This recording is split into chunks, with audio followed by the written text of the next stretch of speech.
आज की कहानी है मिल गई मंजिल। हर रोज की तरह सविता सुबह सवेरे स्कूल जाने के लिए उठ गई क्योंकि उसकी 12वीं कक्षा की परीक्षाएं चल रही थी। उसका सेंटर दूसरे स्कूल में पड़ा था जो काफी दूर था। वह टुंडला में एक राजकीय गर्ल्स इंटर कॉलेज में पढ़ती थी। सुबह 7 बजे के आसपास कमरे में तैयार हो रही सविता चिल्लाई, माँ, मेरा लंच तैयार हो गया क्या? माँ ने भी किचन से ही जवाब दिया, नहीं, अभी तो तैयार नहीं हुआ है। थोड़ा रुक, मैं तैयार किए देती हूँ। माँ, मैं लेट हो रही हूँ। बस स्टैंड पर मेरी सहेलियाँ मेरा इंतज़ार कर रही होती हैं। लंच तैयार करने के चक्कर में और भी देर हो जाएगी। झल्लाहट में सविता कह रही थी। माँ भी गुस्सा होते हुए बोली, एक तो समय पर उठती नहीं है, फिर जल्दी जल्दी तैयार होती है। सविता अपने मन को शांत करते हुए बोली, कोई बात नहीं माँ, तुम परेशान ना हो, मैं वहीं कुछ खा लूंगी। आप जल्दी से चाय नाश्ता करा दो। माँ ने जल्दी जल्दी चाय बनाई और नाश्ते में 2-3 टोस्ट दे दिए। जल्दी जल्दी माँ ने पर्स से पैसे निकालकर सविता को दिए और कहा, वहीं कुछ खा पी लेना। ठीक है माँ। सविता मम्मी की ओर देखते हुए बोली। स्कूल जाते समय जल्दी जल्दी सविता माँ के गले लगी और मुस्कुराते हुए बोली, अच्छा माँ, मैं चलती हूँ।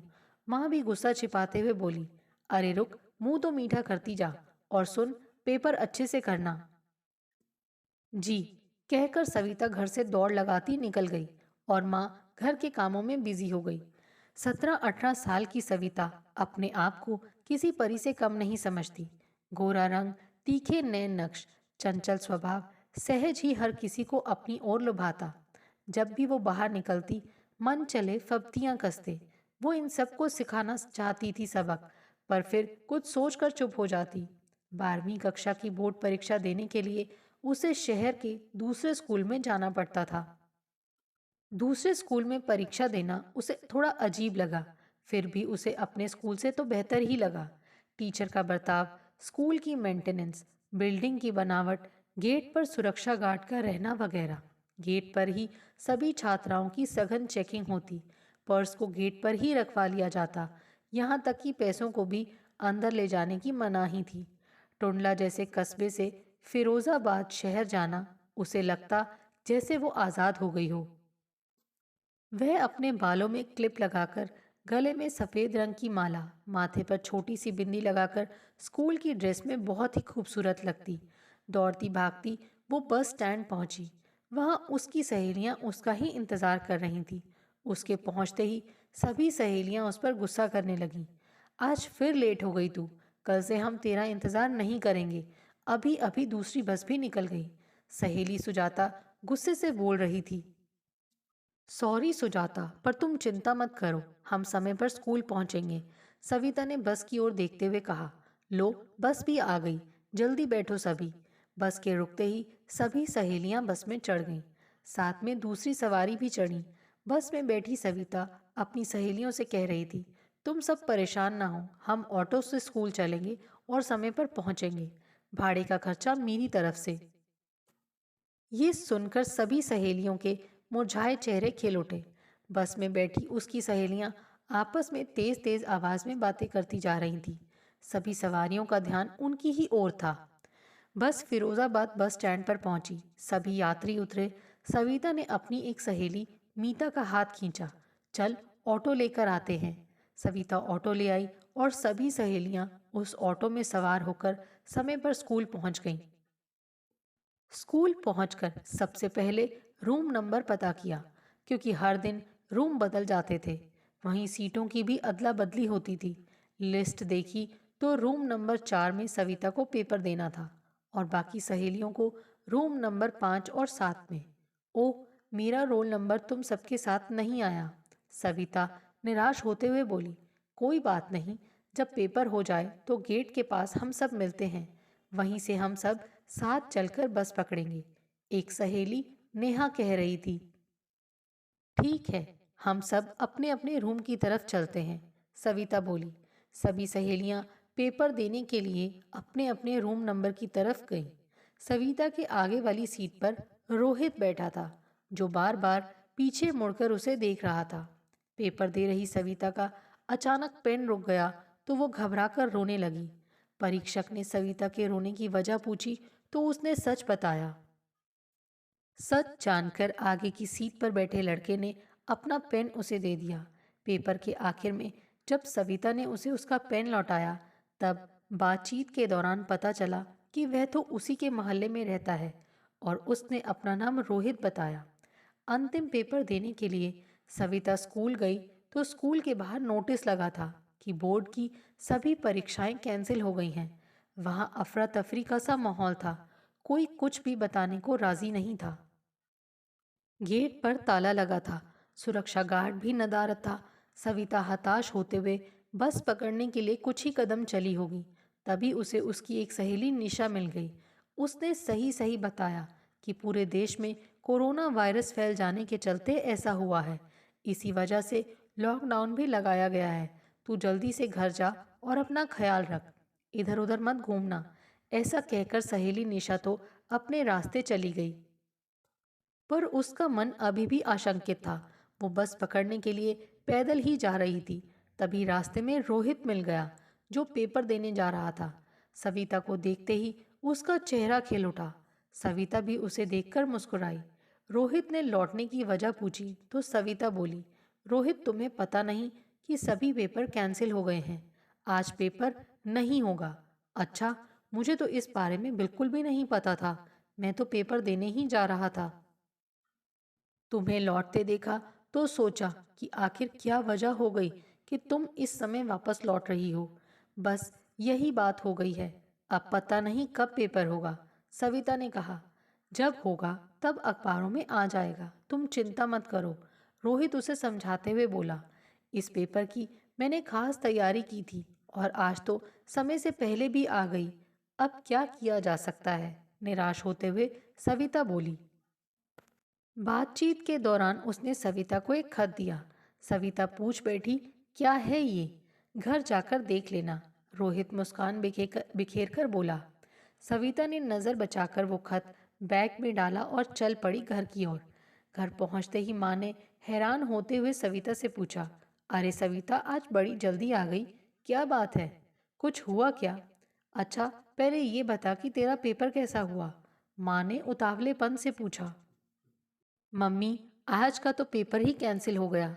कईयों के तो और भी पेपर छूट गए हैं। मेरा तो ये आखिरी था। निराश भरे लहजे में सविता बोली। क्यों? ऐसा कैसे? मम्मी ने हैरान होते हुए पूछा। क्योंकि मम्मी, कोरोना महामारी पूरे देश में फैल गई है। इस वजह से लॉकडाउन लगा दिया गया है। आज तो मैं जैसे तैसे आ गई, पर अब आने वाले दिनों में और सख्ती बरती जाएगी। ऐसा मुझे एक सहेली ने बताया है। सविता निराश भरे लहजे में माँ को बता रही थी। अच्छा, ये सुनकर माँ का मुंह खुला का खुला रह गया। खाना खाकर सविता अपने कमरे में गई और रोहित का दिया खत पढ़ने लगी। खत के अंत में उसने अपना रोल नंबर व मोबाइल नंबर लिखा था। रोहित का खत पढ़ने के बाद सविता ने अपनी अलमारी में उसे रख दिया। शाम को सविता ने टेलीविज़न देखा तो उसकी आंखें हैरानी से फटी रह गईं, क्योंकि सरकार ने पहले तो भारत बंद के नाम पर एक दिन का लॉकडाउन किया और शाम को 5 बजे ताली और थाली बजवाई। फिर अगले दिन से ही एक हफ्ते का और फिर 19 दिन का, फिर दिवाली जैसा उत्सव रात 9 बजे 9 दिए जलाकर घर की चौखट या छत पर लगाने की गुहार के बाद 21 दिन का और लॉकडाउन बढ़ा दिया। अभी तो पता नहीं कि कितने दिनों का और लॉकडाउन चलेगा। एक और लॉकडाउन का सख्ती से पालन हो रहा था, वहीं कोरोना भी अस्पतालों में अपने पैर पसार रहा था। कोरोना मरीजों की तादाद दिनों दिन बढ़ती जा रही थी। कोरोना को लेकर लोग डरे हुए थे, वहीं मास्क पहनकर निकलना अब उनकी मजबूरी हो गया था। यहाँ तक कि कोरोना के चलते सभी को घरों में कैद कर दिया गया था।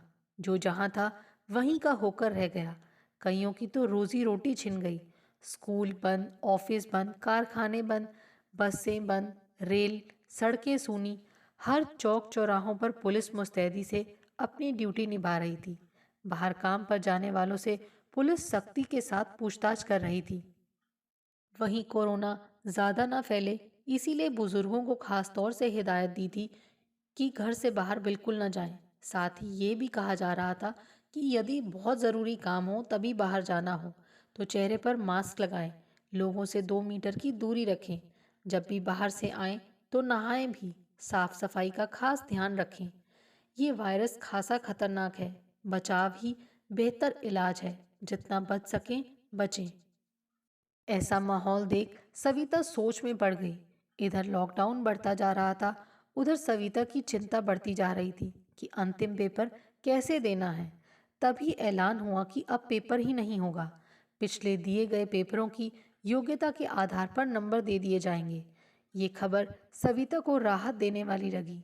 अब सविता रिजल्ट के आने का बेसब्री से इंतजार करने लगी। जुलाई के दूसरे सप्ताह में सविता का रिजल्ट आया तो वो काफी अच्छे नंबरों से पास हो गई। वहीं रोहित का खत अलमारी में से निकालकर उसका रोल नंबर कंप्यूटर की स्क्रीन पर देखा तो वह भी पास हो गया था। रोहित का रिजल्ट जानकर सविता खुश हो गई। उसकी सहेलियों में केवल मीता और सुनीता ही फेल थीं, बाकी तो सभी पास हो गई थीं। उस खत को फिर से सविता ने पढ़ा। पढ़ते समय उसके चेहरे पर मुस्कुराहट थी। वहीं सविता को अपने पर गुमान हुआ कि इतनी सारी लड़कियों में रोहित को वो पसंद आई। उसी दिन शाम को सविता ने अपने पिता से फोन मांगा। पापा, जरा अपना फोन देना, बात करनी है, सविता ने कहा। तो पापा ने जेब से निकालकर फोन पकड़ा दिया। फोन लेकर सविता छत पर आ गई। हेलो रोहित, पास होने की बधाई, मुबारक हो, सविता धीरे से बोली। हेलो सविता, रोहित की आवाज में जोशीलापन था। थैंक्स सविता, तुमने कैसे पहचाना कि मेरा फोन है, सविता ने मुस्कुराते हुए पूछा। मैं तुम्हारी आवाज पहचान नहीं सकता क्या? मैं तो तभी से फोन का इंतजार कर रहा था जब तुम्हें खत दिया था। मुझे डर लग रहा था, सविता बोली। अरे, सिर्फ दोस्ती करनी है और तुम्हें डर लग रहा है? बोलो भी अब। ठीक है, मुझे दोस्ती मंजूर है। इतना कहते ही सविता ने फोन काट दिया। रोहित की आवाज सुन सविता को अपने बदन में कुछ अजीब सी सिहरन महसूस हुई। उधर रोहित का भी ऐसा ही हाल था। रात ठीक 11 बजे रोहित ने सविता के उसी नंबर पर फोन किया तो दूसरी तरफ से सविता के पापा ने फोन उठा लिया। रोबीली आवाज सुन रोहित ने हड़बड़ाहट में फोन काट दिया। शायद किसी से गलत नंबर लग गया होगा, कहकर सविता के पापा सोने के लिए अपने कमरे में चले गए। दूसरे दिन सविता अपनी सहेली मीता के यहाँ गई। वहां जाकर उसने रोहित को फोन लगाया। हेलो रोहित, सविता मुस्कुराते हुए बोली। अरे यार, कहाँ हो तुम? हद है, एक फोन भी नहीं किया। कहाँ थी अब तक? रोहित अपनी रौ में बोलता गया। रोहित, मैंने अभी फोन किया ना, सविता मुस्कुराते हुए बोली। क्या खाक किया? 2 दिन पहले मैंने तुम्हारे नंबर पर फोन किया था, शायद तुम्हारे पापा ने फोन उठाया था। क्या? सविता के मुंह से चीख से निकल पड़ी। कब किया तुमने? वह तो मेरे पापा का फोन है, दूसरी बार मत करना, तुम मुझे मरवाओगे क्या? सविता, तुम मुझे अपना नंबर दो, रोहित बोला। मेरा नंबर? मेरे पास तो फोन ही नहीं है। ओह, रोहित के मुंह से निकला। कुछ सोचकर रोहित बोला, क्या तुम आज मिल सकती हो? सविता सोचने लगी, फिर बोली, आज नहीं, कल आ सकती हूँ। ओके, मैं सुबह 10 बजे मिल सकती हूँ। ठीक है। अगले दिन सुबह सविता मम्मी से बोली, मुझे कुछ काम है, पैसे चाहिए, पापा से मांग ले, और सुन, घर जल्दी आ जाना, ठीक है? सविता बड़ी देर तक आईने के सामने खुद को निहारती रही। उसने नीले रंग का सूट पहना, बालों में 2 चोटियां की, पैसों को पर्स में डाला और चल दी रोहित से मिलने। अचानक एक गोलगप्पे की रेड़ी देखकर उसका मन चाट खाने का हो आया। जैसे ही उसने चाट का ऑर्डर दिया, चाट वाले ने घूमकर उसे देखा। चाट वाले को देखते ही वो हैरान रह गई। वह तो रोहित था, यानी रोहित ही गोलगप्पे की रेड़ी लगाता था। अगले दिन सविता को उसकी सहेली मीता के साथ आया देख वो खुश हो गया। उसकी सहेली और सविता को वहां लगी बेंच पर बैठने का इशारा किया। सविता और उसकी सहेली मीता बेंच पर बैठ गईं। रोहित ने मुस्कुराते हुए दोनों से पूछा, कोल्ड ड्रिंक लेंगी या चाय? हम तो गोलगप्पे ही खा लेंगे, सविता की सहेली मीता मुस्कुराते हुए बोली। रोहित ने सविता और उसकी सहेली मीता को पहले चाट बनाकर दी। चाट की तारीफ करते हुए उसकी सहेली मीता रोहित से बोली, चाट तो अच्छी बना लेते हो। ये सुन रोहित मुस्कुराकर रह गया। पहले तो सविता को ये जानकर बहुत बुरा लगा कि रोहित एक गोलगप्पे बेचने वाला है। पर बाद में लगा कि क्या बुरा है, कम से कम अपने पैरों पर तो खड़ा है। प्यार सच में अंधा होता है। अब तो सविता हर दूसरे दिन अपनी अलग अलग सहेलियों के साथ रोहित के पास आ धमकती और गोलगप्पे व चाट खाकर ही जाती। रोहित भी सविता और उसकी सहेलियों को बिना संकोच चाट व गोलगप्पे खिलाता। एक दिन सविता अकेले ही चाट खाने पहुंच गई। उसे अकेले आया देख रोहित हैरान था। रोहित ने उसे बेंच पर बैठने का इशारा किया। सविता बेंच पर निसंकोच बैठ गई। रोहित ने पूछा, और कैसी हो? आज अकेले? मैं ठीक हूँ, तुम कैसे हो? आज मेरा मन नहीं माना तो अकेले ही चाट खाने चली आई। अरे वाह, मेरी चाट इतनी अच्छी लगी कि अकेले ही आ गई, रोहित ने मुस्कुराते हुए कहा। तो सविता शर्मा सी गई। रोहित ने सविता को चाट बनाकर दी।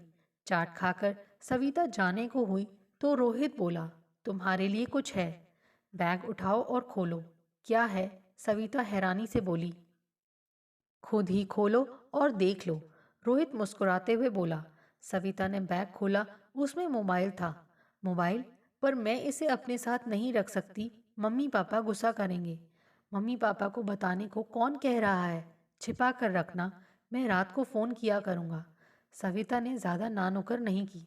सविता बोली, रोहित मुझे अब घर जाना है। जल्दी क्या है, थोड़ी देर बाद चली जाना। नहीं, मम्मी गुस्सा करेंगी, कहकर सविता जाने को उठी। रोहित उसका शर्माता चेहरा देखता रह गया।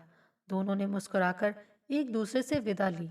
अब दोनों के बीच हर रोज रात को फोन पर बात होती। घर में सविता के फोन की किसी को खबर नहीं हुई। समय यूं ही पंख लगाकर उड़ रहा था। लॉकडाउन भी अब धीरे धीरे खुलने लगा था। बसें भी चलने लगीं, ऑटो भी चल रहे थे। मार्केट में लोगों की आवाजाही बढ़ गई थी। रोहित भी अब गोलगप्पे की रेडी लगाने लगा था। उसने सविता से बात कर एक दिन मिलने का प्लान बनाया। सविता और रोहित दोनों एक दूसरे से गर्म जोशी से मिले।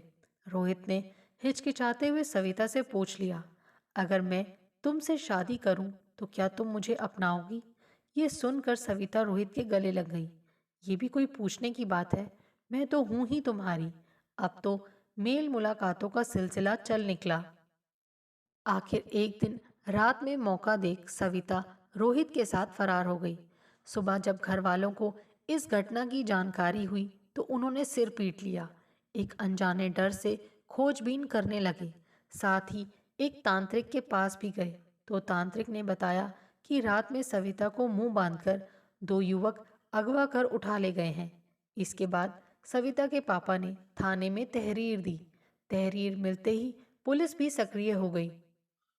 वहीं दोपहर बाद सविता को भगाकर ले जाने वाले रोहित ने अपनी प्रेमिका सविता के घर फोन किया कि वो आगरा से झांसी जाने वाली ट्रेन पकड़ रहा है। आप जरा भी परेशान ना हो। इस पर घर वालों ने कहा कि जहां हो वहीं रुक जाओ, हम तुम्हें लेने आ रहे हैं। फोन पर ऐसा बोलते समय सविता के पापा के नथुने फड़फड़ाने लगे थे। वहीं उनके पूरे मोहल्ले में काफी बदनामी हो गई थी। इसी बदनामी के चलते सविता के मम्मी पापा अंदर तक टूट गए थे। वे आगरा से सविता को ले तो आए, पर इस घटना को भूल नहीं पा रहे। इधर काफी हिम्मत करके रोहित ने सविता के मम्मी पापा के सामने शादी का प्रस्ताव रखा। फोन पर रोहित की आवाज सुनते ही सविता के पापा उस पर काफी बिगड़े, पर वह उनकी जली गटी बातें चुपचाप सुनता रहा। अगले दिन फिर रोहित ने सविता से फोन पर बात की।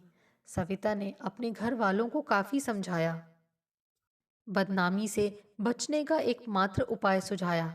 तब बेमन से सविता के मम्मी पापा माने। सविता के कहने पर रोहित वहां गया और माफी मांगते हुए अपनी बात रखी। जब सविता और राहुल राजी थे ही, सविता के मम्मी पापा कुछ सोचकर राजी हो गए।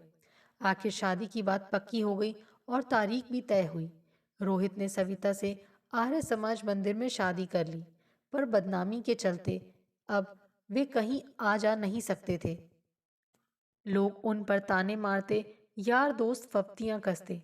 फिर भी वो दोनों आपस में खुश थे और नई जिंदगी की शुरुआत कर चुके थे।